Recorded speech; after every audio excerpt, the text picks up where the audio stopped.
Welcome to Complete QB Live. Here are your hosts, Chris Johnston and Ryan O'Flaherty. Welcome back once again to Complete QB Live, guys. This is episode 9. I'm Chris Johnston, joined by co-host and co-director Ryan O'Flaherty. Coach, how you doing this evening, man? I'm doing well, Coach. I can't believe this is episode 9 already. It is. It's pretty crazy. It's flying. And, Coach, we've been pretty successful so far, awarding all the offers from big studios, big media conglomerates that want to pick up the show, option it. We just decided we want to stay grassroots, man. That's what we're about, you know? So we don't get caught up in the hype too much, Coach, which I've always respected about you, you know? So one of the things that we've got for our folks here today is we're going to talk a couple different things. Number one, we're going to get into scenarios that both you and I, Coach, would see as perfect best case scenarios at the collegiate football level and the high school football level. Because obviously there's some stuff going on here as we're still dealing with COVID-19 3.5 months later. And what are some potential great perfect scenarios that each of us envision? And I think we'll have a little bit of difference of opinion there, which always makes for exciting live stream, Coach. That's what I always say, you know. And then we'll jump into we're going to jump into our guest this week, who's a guy we're going to bring back from a couple months ago because a lot has changed since then. And we were in our infancy, Coach. We were a newborn when Coach Bill Fitzgerald joined us way back beginning of May. And so we wanted to just give Coach the chance to come back because his adoring public really didn't get a chance to hear him very well because we just had audio transmission issues way back when. So we're looking forward to Coach Fitzgerald being back with us from Seton Hall Prep in beautiful West Orange, New Jersey. After that, Coach, we'll jump into Drill of the Week, and it's less a Drill of the Week, more a Point of the Week, as we talk about balance at the top of a quarterback's drop and what the significance is there, and what we think is a really small adjustment that we can make to perform that a little bit better. And then we'll jump in, as always, this is a pandemic special. This trivia question tonight, Complete QB Trivia, will be offered to the folks at home as well, okay? So I'm pretty excited about the show we got lined up for tonight, Coach.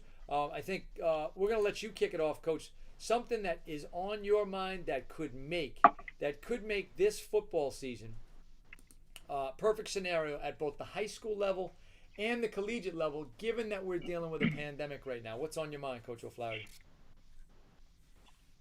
Yeah, I think obviously everything's revolved around the start date when you're starting to see the state by state come out with new regulations and phases and how that's going to look for both the high school level and also the collegiate level. When we were just talking about last night with what the Patriot League is doing. I think best case scenario in the state of New Jersey right now looks like if we could we're going to miss 0 week for teams that open up. That week, I think that's the absolute best case scenario, and obviously we would all like to see that here in the state of New Jersey. But realistically speaking, I'll take anything that we can get. I think best case scenario is we're going to lose all our out-of-state games, and then if we have to play just our division games and a shortened season, we're lucky if we get the full complement of 9 games in. And like I said, kind of take a piece out of New York State. I think they play 6 or 7 regular season games, and then they go into that state playoff run there. Now, college being a little bit different than high school, there's a ton of money involved when you start talking about all the the big time colleges out there that have TV networks and all that stuff. So I think for colleges, especially the larger ones, again with no major setbacks, which we're kind of starting to see already.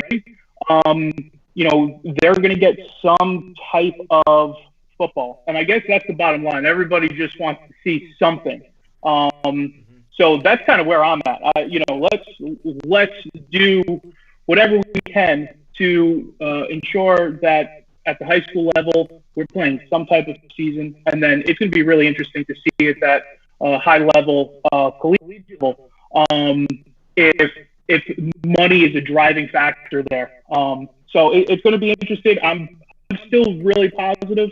I know we talked about it a lot, and I'm kind of, but I'm really positive that we're going to play some high school ball this year, and we're playing some high school ball. I'm pretty sure they're playing some college ball. Yeah, I think good points on those both. And Coach, I share your positive attitude, if not 100% of your optimism right now. I think that we're in a position where it's a little tricky because, history is probably not on the side of major sports.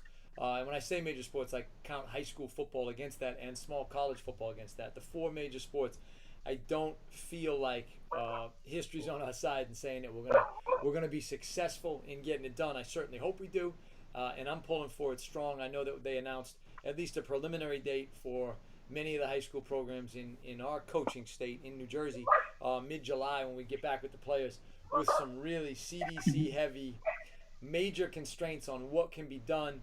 Coach O'Flaherty, I want documented footage. We'll have it on the show for sure of you coaching in a mask. I'm looking forward to that.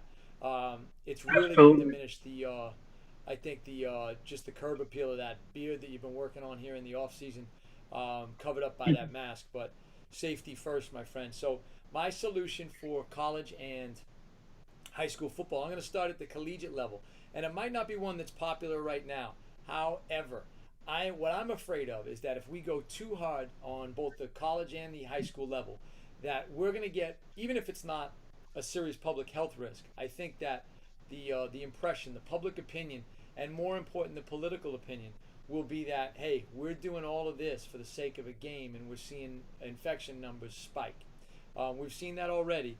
What I worry about is the day when it comes that the number of symptomatic football players increases, and then God forbid something happens to one of those football players, or we see a major uptick at the people, either the ancillary people, the peripheral people in a college football program, or the people that those aside from football, the people the players come in contact with. So that kind of thing is on my mind, and I'm worried that if there's an uptick or a tragedy that occurs, that the political attitude becomes very quickly overnight. Why are we doing this? It's just a game. Let's scrap the whole thing. I think what I'd be more of a proponent for is that we do an idea that I heard floated a little bit a couple months back, and it kind of died out a little bit. And I think that the NCAA football season should move to the spring, and here's why. I think that it would make for an unprecedented, I think it'll actually help with ratings. I think that there'll be a lot of excitement attached to it. I think that people will want to tune in and pay attention. Can you imagine having a sports season that involves the potential for NCAA basketball, like some March Madness, and possibly in the same day or the same weekend or the same stretch of a couple days, you also have Big Ten or Pac-12 or Big 12 or whatever SEC matchups in football. It will be a once in a lifetime, I think, excitement for sports. The reason I think that's important to keep in mind, and the reason that it's a possibility that warrants some serious consideration, is because there's an economic factor to college football that most of what we think about is how much college football generates, and we think of the top dogs, the people at the top of the food chain. But Coach, and we'll get Coach Fitzgerald's take on this when he joins us. We deal a lot of the time. Sure, we deal with those big programs, and at various times we've been fortunate to put people in those Power 5 programs as recruited student athletes. However, the vast majority of the guys that we're going to send, even at a really elite program like the one that you coach at, Coach O'Flaherty, we're going to wind up with the vast majority or a good chunk of our athletes going to lower level college football, even if it is Group of 5 or FCS, Division 2 or Division 3. And what I worry about is that ecosystem, that food chain in college football gets disrupted if football is canceled because we rush back too quickly at the college level. So I think by going to the spring, you build excitement and generate some buzz and maybe attract some new fans to the game. Your loyal, hardcore college football fans are not going anywhere. They're still going to come out to the games. They're still going to watch on TV. They're going to buy all the things and the products and the services and everything that relates to the college football economic model right now. Plus, you might get some new people in there like, you know what, I never really paid attention to college football. Let's see what the big deal is with this spring season. So that's why I'm a strong proponent of going to the spring for college football. My high school coach. I'll let you react to that. Crazy or not crazy? No, I don't think it's crazy. It's um, again, everything's going to revolve around what those if we are seeing major spikes, and obviously it's not necessarily trending well in some areas, but again, like you said, the economic factor, um, how much does that drive the commissioners of each league, the presidents of each league? It'll be interesting. It will, and I think ultimately what I don't want to see is coaches lose jobs, support people lose jobs, scholarships start to disappear. Because if we lose college football season this year, it's going to be a very different conversation we start to have with our student athletes about what scholarships are out there and available. And that's a scary thing to think of because they already feel so hard to come by right now. And so I'd be sad to see that happen. Real quick, before we get to our guests, I want to just give you my opinion on high school. I think that we should slow down maybe our pursuit of getting out there as soon as possible. I think that we're fortunate in the Northeast to be around and in some states that have been moved to a status of green that says we're in good shape. And I think that the social distancing practice and the wearing of the masks. I live in New York City, and I know that I've seen just in the last couple of days, started to see in Brooklyn, for example, I'll tell you that I've seen, and Coach, I think you've seen this in North Jersey as well, that you're starting to see in this place so when you have a curbside restaurant or just a regular restaurant and then a sidewalk, then what would normally be a parking space, building small little decks of probably no more than 6 by 12 feet or 14 feet, where people can do outdoor dining, so it doesn't disrupt the flow of traffic. It doesn't disrupt what's going on the sidewalk. The only thing it truly disrupts is just you lose a parking spot in that place. So we're starting to see some of that where people are coming back. Life's starting to come back to normal. But I think it's important for us to be vigilant. And for that reason, I think that high school football, we should slow down a little bit. And in the Northeast anyway, push this into August. Let a nice hot summer go by, the next 6 weeks, let's say. Let's hope, I don't know, I can't speak as an expert on it, but let's hope that the hot weather and hopefully some continued vigilance will keep people and keep the virus at bay, and maybe give us a shot at having something that looks halfway normal when September rolls around. Your thoughts on that real quick, Coach? Yeah, I think, we're talking to some coaches that are a little bit older than I am, been around the game, especially in state New Jersey. The start date, some coaches say that start date wasn't until September 1st. Yeah. So, and they were able to get a season in. So for us to say, we've been spoiled with 0 week and starting in some cases before Labor Day, it wouldn't be the worst thing. Like I said, let these 6 weeks go by.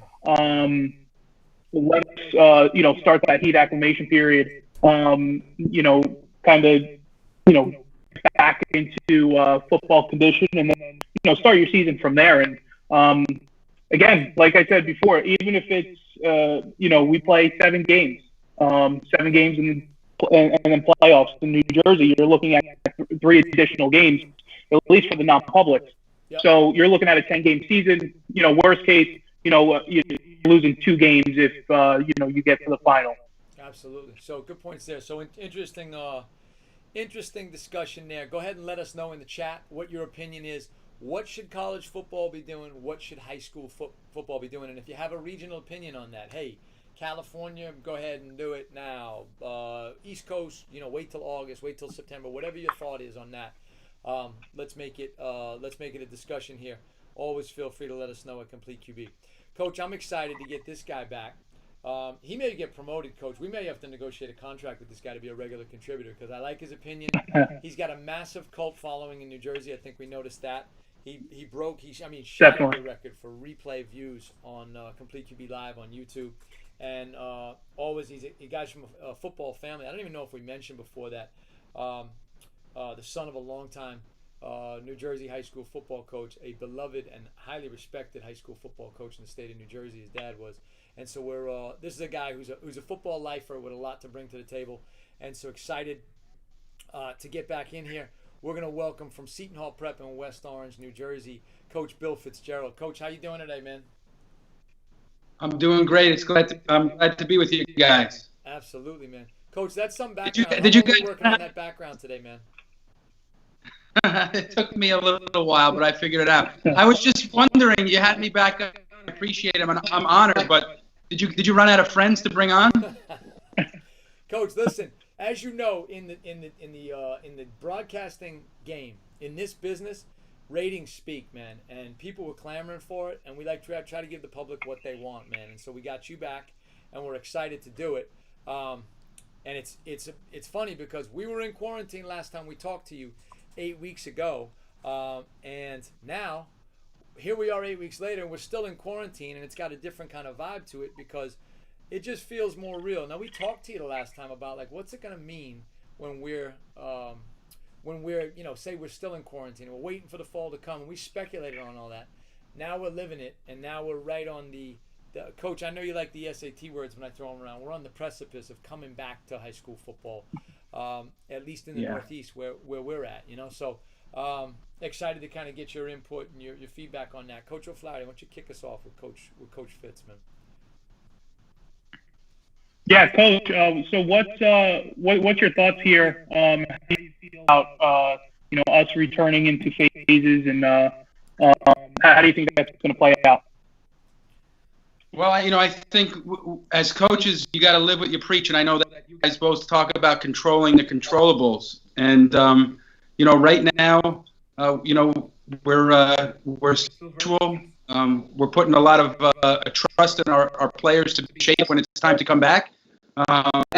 Obviously, the NJSAA with the new president, Colleen McGuire, has really put a lot of work to try and return to play and to do it safely. And the task force came up with a granular approach to come back and play and practice, and we're going to do it as safe as we can. And we're looking forward to July 13th, and we're going to do it the right way, professionally and safely.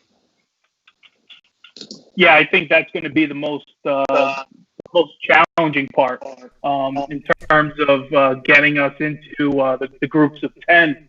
And how you're going to divide your team up and then practice that way. It's definitely going to be challenging. Yes. Hey, Coach Fitz. Yeah, and I think. Sorry, go ahead, Coach Fitz. Go ahead.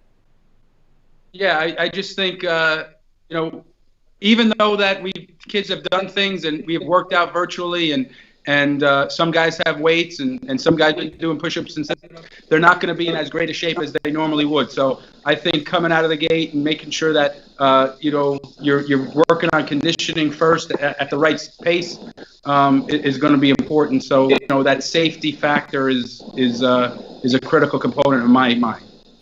Sure. Coach Fitz, are you going to be wearing a custom-made cloth Seton Hall Prep Pirates mask, or are you going to be wearing one of the bootleg ones from the corner store, the paper ones, man? Do you know where you're at with that right now? I know there's a lot to get in order between now and the 13th. Yeah, I got a little bit more than 2 weeks to figure that out, but we will be wearing a mask. Might be time to break out the sewing machine, Coach. See what you can come up with, Maybe home ec. Go ahead, Coach O'Flaherty. You're on a roll, man.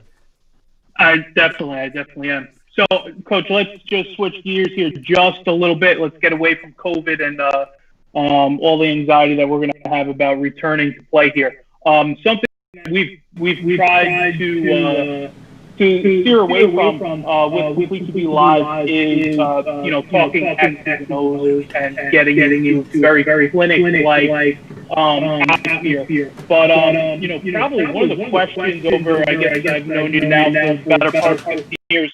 I've never asked you what's been your favorite clinic. You've been coaching a little bit longer than I have. Been to a couple more clinics than I have. What's been your favorite overall? Not necessarily person that's making, but just in general in terms of leisure, Nike, or something else that you've been to. Right. So I've been lucky enough to see a few of the last 15 years ago. I got to say, I have to give you you props. You did a wonderful job at the AFCA convention this past year in a buzz session. I was extremely proud of you and learned about what you've done. I've learned a ton from Chris, at the different Glacier clinics. But I would probably have to say the best one was, I want to say it was back in 2007. It was a Nike clinic in Atlantic City. And Chris Peterson was at Boise State. He spoke. Chan Gale gave a great talk on screens. Kirk Ferentz did offensive line. It was tremendous. And I still have those notes in a binder and look at it regularly. And the Chris Peterson thing was great because he did a quarterback talk. But that was right after they won the Fiesta Bowl, I believe it was, against Oklahoma with all those trick plays. And so, like, at the end of the clinic, he goes, "You guys come here to see this." And he broke down, the lateral play, the halfback pass, and then the Statue of Liberty. I mean, he drew it up, and then he showed the tape, and he spoke about it. He went over his time, and I just thought it was really entertaining and very informative. So that might steal the thunder here on the next question, but if you had to sign up for a one-day clinic and listen to one guy, and one guy only, who would it be? Well, it would be a complete QB clinic, and you guys splitting the time. That would be my answer. I don't split time. I do the whole thing. Coach O'Flaherty's a bit of a diva, Coach Fitz. I know. I had a next door office with him for a few years, so I know. So, Coach, I heard he spends a lot of time in his trailer sulking before, whether it's before a game or a show or whatever, Definitely. He's been so mad at me at times that he hasn't even come up to the, when we were working together and he was the receiver coach and I was the coordinator and put in the play that he wanted. He wouldn't even come up. He just changed in the parking lot. He wouldn't come up to the locker room after practice. I love it. The truth's coming out. Definitely. I don't know about that last part. And then when I left, he had the dartboard back out throwing darts at me. I know he did. Definitely. We had to blow that thing up for sure. All right, last question from me. What's been your, we've been lucky enough to have some guys go, to some big time colleges, and we always try to go and visit. And I know it's really hard for us, especially in season, to get out to a campus. So we're kind of going, not in football season. Maybe we're going around clinic season. But what's been your maybe best experience or your favorite college campus that you've been to? So we had at St. Peter's, we had Brandon Wimbush and went to Notre Dame and got a chance to go with him on a recruiting trip and been to the spring game 2 times, which is coupled with their clinic. And when you get on their campus, it's a movie. I mean, the Golden Dome and the stadium and all the history, it's like you're at a museum. So that's a beautiful campus. And then selfishly, I went to Division III school, Union College, in upstate New York, Schenectady, New York. 1795, the campus was founded. It's gorgeous. They've shot movies there. The Way We Were back in, I think, the early 70s was shot there. It's picturesque. The only 16-sided building in the Western Hemisphere is on that campus. I mean, it's a beautiful place. It's kind of got that New England feel, and I really enjoyed my time there. And part of it was the campus. Hey, Coach, if they do cancel the season, maybe you can get hired as a tour guide out at Notre Dame, man. You're like the brochure. I love that, man. The 16-sided building? That's unbelievable, man. That's at Union. Yeah. I'm sorry, is that Union? I apologize. It's called the Knott Memorial Building. Yes. Wow. Okay. Well, you know what? That's my first Google search tonight after the show's over. I know that 16-sided building. That's pretty special. Coach, I was disappointed you didn't say Utica College. I thought Utica would have been. Love my time there. They've done some great things to the campus since I left in the summer of 2005. But my degree's at Union, and it's a beautiful place. Good stuff, man. Now, obviously, we've seen. So as we said, 8 weeks ago, the last time we talked with you, Coach. Now, for you, we're talking about clinics that we've been to and all that, and I think we touched on it very briefly last time. We asked the question, what's our, in terms of what side of the football is going to benefit most from being in quarantine. Now you've got a couple months in where you're meeting on both sides of the ball. We talk, obviously, the three of us as coaches kind of compare notes and say, what's going on with your program right now? Who would you say, and I'm not asking you to speak particularly about your program, but you're now a couple more months into the quarantine. Let's assume that we're able to get back out there end of July, August, whatever it is, and get some semblance of a normal preseason. Have your thoughts evolved at all generally? Who's ahead of the game? Is it going to be as it is every other year? Is it offenses? Is it defenses? Is either one of those sides of the ball easier to grow as a team, as units, as individuals during a quarantine than the other? Who do you think has the advantage going into the season, Coach? I think, I would say the defenses would be a little bit ahead, if we were playing a game early or a scrimmage early, just because, it's, you play off of emotion and there's so much timing that needs to go, an offense needs to work through, and all the little things and the snaps and the protections and, people are running at you. And to kind of, decipher that early on, sometimes it takes a little bit of time. So I think, I think the defense would be a little bit ahead in most situations. Not all, but that's just my opinion. I saw somebody shaking his head. Yeah, you got a stern head shake from Coach O'Flaherty. Coach O'Flaherty, why do you disagree? I thought I was back in a staff meeting in 2016. Coach O'Flaherty, you disagree? I do. Not trying to give defenses too much credit, but I feel that they have to prepare for so much more. Offensively speaking, they have to have gap integrity. You could kind of tendencies of disguise and coverage and all that.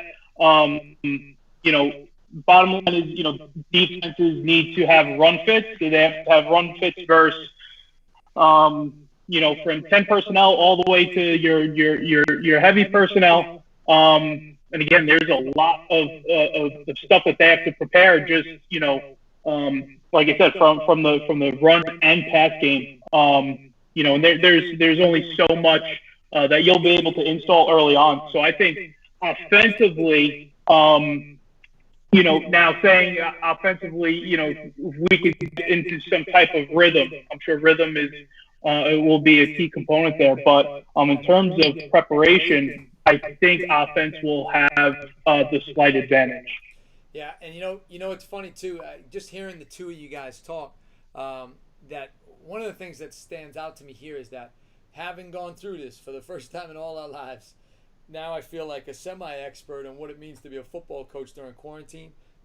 We have at least my impression of it is that it's a heck of a lot easier to build and do some sequential teaching and learning when we're talking offense, because just by its nature, it's not reactive. Defense is so reactive, and defense, I think, always needs that ability to then get out on the field and reinforce. Obviously, we want to do that on offense as well, but I feel like defense, because it's such a reactive part of the game, that I think it requires that complementary stuff more constantly than offense does. So it'll be interesting to see how it shakes out. And also, Coach Fitz, I got some unbelievable stuff drawn up. Coach O'Flaherty's stolen a whole bunch of stuff from me already this offseason, so I agree the offenses are going to be way ahead. Now when it comes to college, you heard Coach O'Flaherty had some thoughts about college football, and then I had a brilliant idea related to college football. What's your thoughts? Like, what's the best case scenario in your mind, the best way for college football to proceed for 2020 or beyond? I'll tell you what, I don't know. That's a great question. You see the things starting to come down from conferences, the Patriot League, what they've done, and then, a couple of NESCAC schools are starting to, walk things back a little bit. I don't know what the best case scenario is. I mean, I guess it depends on what part of the country you're in. I really don't know, and I'm glad I'm not making those decisions. So I'm going to respectfully basically bow out of that question. Wow. Coach, for a football reference, Coach Fitz just punted on third down. Wow. All right, so I would say, but I do think there's some validity in what you're saying about the regional thing, Coach. I really think it could be different. We saw that D2 conference way back now. It must have been 6 weeks ago. D2 conference in California said, we're out. We're not doing it. You know what I mean? And just they just felt like from a public health and a management perspective that it was just going to be too much, you know? So we've dealt with, what we've dealt with now is when we first got into this, it was okay. The NCAA dead period, open period was basically called off. So we thought the opportunity for guys to come into our buildings as high school coaches, which honestly, that's our lifeblood. College coaches can see guys on film and get exposed to what guys are capable of, but they want the handshake factor, or even if they're just in a building, if it's obviously the class that they're allowed to recruit at that point, depending on what year school they're in, or even just the eyeball factor, just to see them around and just be around their high school coach, look in their high school coach's eye and say, hey, is this kid a good dude? Is he somebody I want to be part of my program? What kind of person is he? And that just disappeared, you know? But then we thought, well, you know what? We might still be able to salvage the spring visit, the late spring visit, go to a college camp, at least go for a college tour or something like that. And now that's gone. That's out. So what's been kind of your reaction or response to the changing landscape of college recruiting? What's on your mind with that, Coach Fitz? Well, I think it's back to the old days, you know, imploring the college coaches to reach back out to the high school coaches, really get their input, and, you know, what do you see on tape? You know, what is the game film show from the junior year? I think that's the best way. I hope that's the way that they're going. I think a lot of people do that way. I know that they're asking kids to, you know, send videos in, and they're, you know, up and down Twitter to see what guys doing, what footwork drill. But I still think, you know, the game film and the coach's recommendation should hold the most weight. Yeah, I think I could have made a killing if they had been this way years ago. Because I probably could have just submitted VHS tape of myself dunking, Coach Fitz, and I probably would have had it made for a college football scholarship, man. The things you learn later on, you know what I mean? It's like it's almost too late.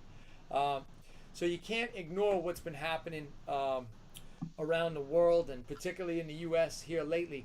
And I'm always interested to hear different perspectives, Coach Fitz. And I know that obviously knowing you know, Coach O'Flaherty, and I know you and know the kind of guy you are, and just how football really does mean family, and you want to help raise guys who are obviously not just good football players but good people.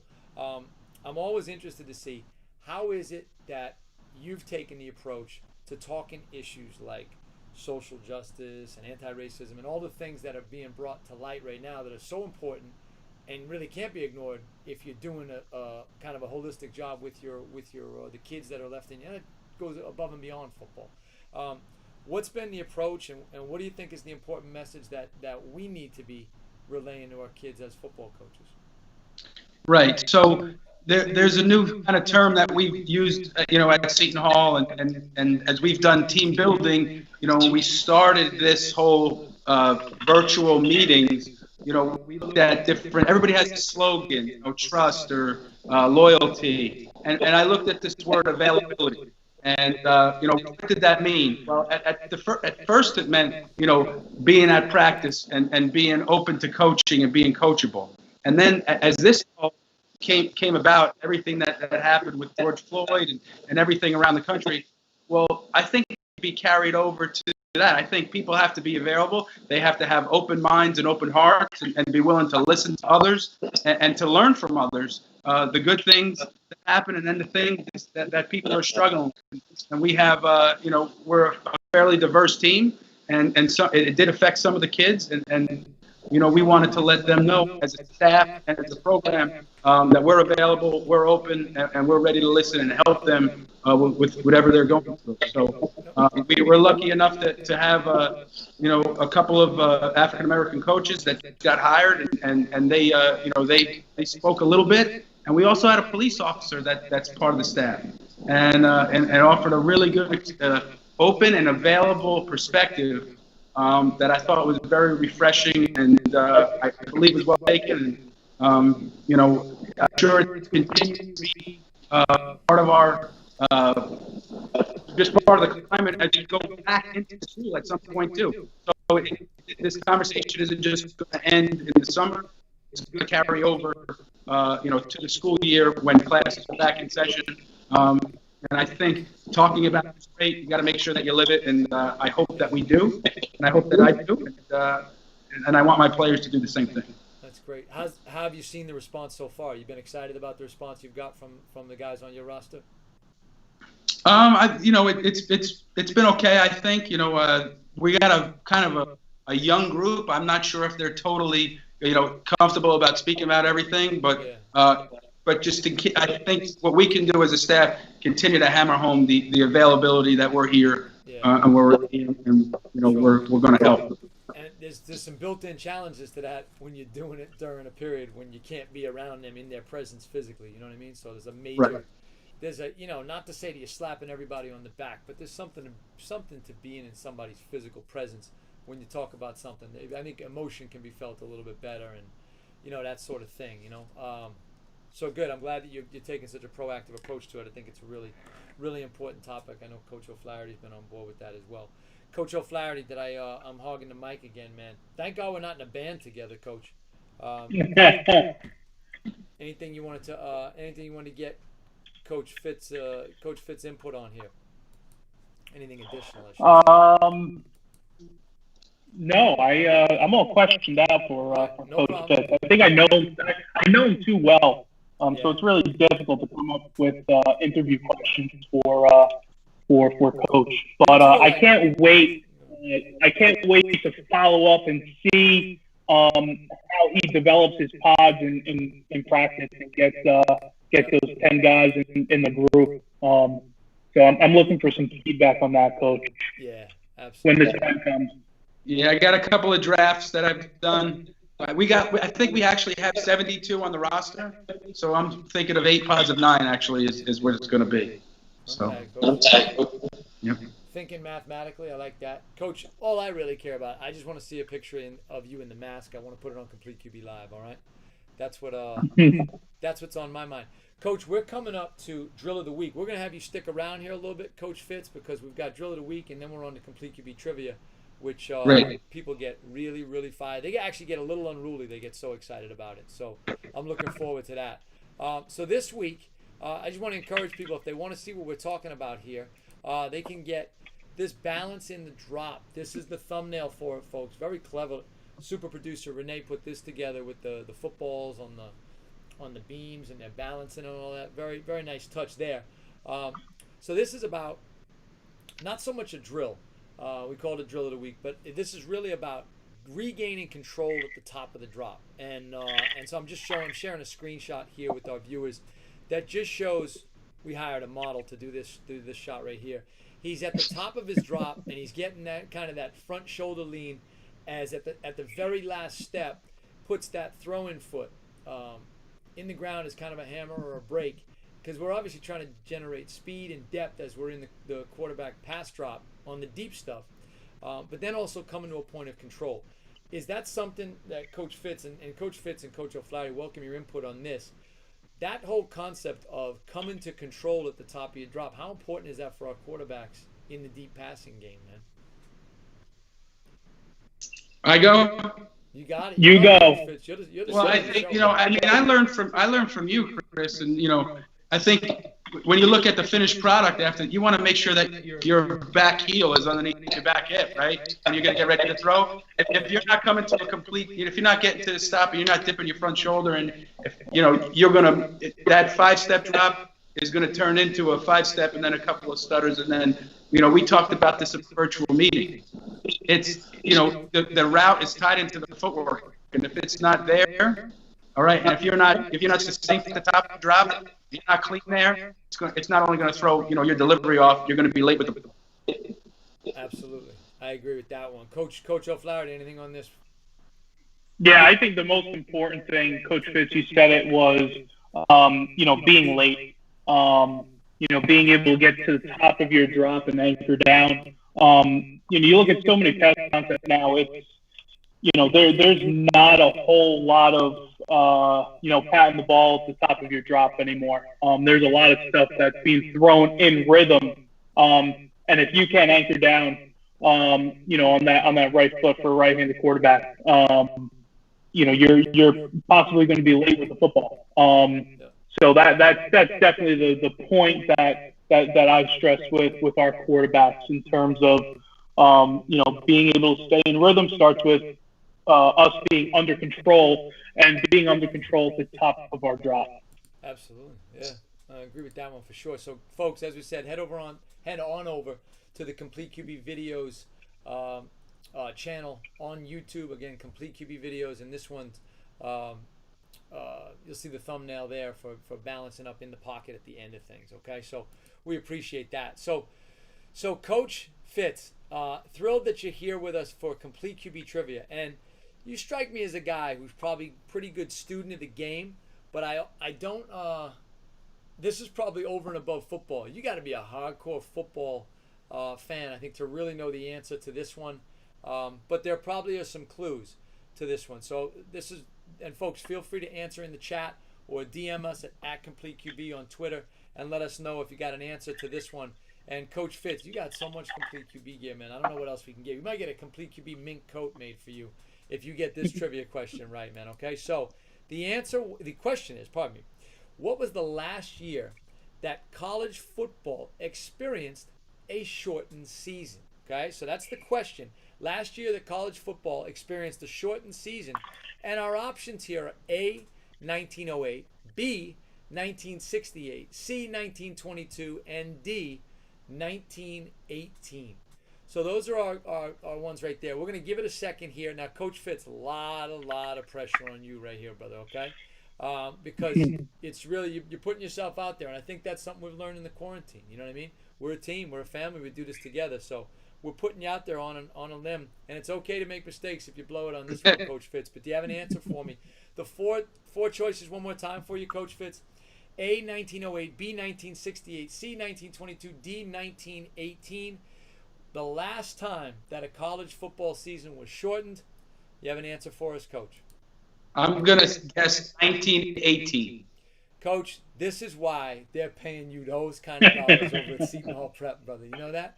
Because you just crushed that one. The 1918 season was shortened due to the dual factors of what became known as the Spanish flu and World War I. Okay, so that's a very interesting scenario there. And I'll tell you, in researching that question a little bit, what they did as a substitute when they realized, college football was a big deal. Pro football was basically non-existent at this time. It's the end of baseball season, which was the national pastime, but people were hungry for college football. And as a result, what they did was they decided to mix and not completely do away with the college football season, which at one point was the plan.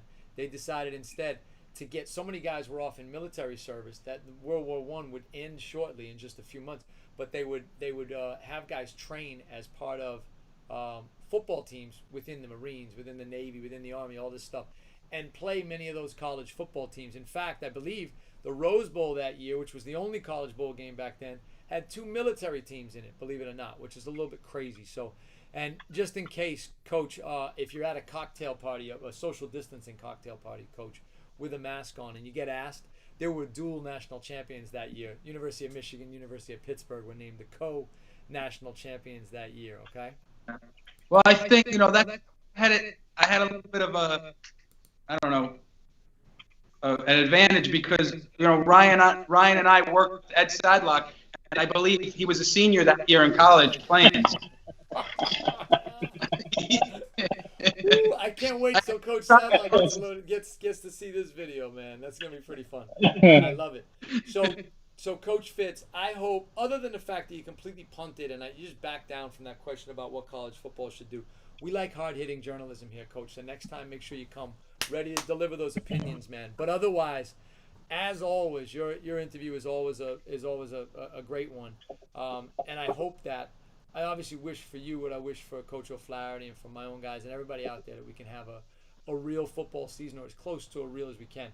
Guys, if you slid a piece of paper across the table to me and told me we could get 8 games in this year, I'd sign that piece of paper right now, man, just to have the opportunity to get out there, get back around the kids, and do the game that we love. But we really appreciate you coming on once again. Coach O'Flaherty, anything for Coach Fitz before he signs off as well? Just thanks as always, Coach. Thanks for the information sharing with us tonight. And then obviously coming back on for a second round with us. Yeah. Coach Fitz, hit us with some encouraging words, Coach Fitz. It's a bleak time now, man. Hit us with something positive, man. Well, I just want to thank you all for bringing me on. You know, God bless Renee for handling all this stuff in the background. She does a great job. Yeah. You got to make sure that you give her a shout out. And I'm just happy to be here. Happy to be coaching at Seton Hall Prep and I have a wonderful family and girlfriend that support me right now. So hopefully giving our kids a great experience virtually and a safe and productive one starting July 13th. No doubt. And Coach, I'm glad you shouted out the beautiful Catherine, your girlfriend. You want to know why? Because I'll tell you what, in the sound check on Monday night, your hair was not looking like it looks right now, brother. So she got you cleaned up just right. You know what I mean? So she did a really good job there. As always, she did a bang up job. Thanks once again to our super producer Renee, who makes all this go. We're just the pretty faces that show up and do the show, but she's the one who does all the grunt work in the background. So we appreciate that for sure. Okay, so until next time, guys, we appreciate everybody being with us. Stay safe, stay healthy, and here's to what we hope will be a great 2020 football-wise, folks.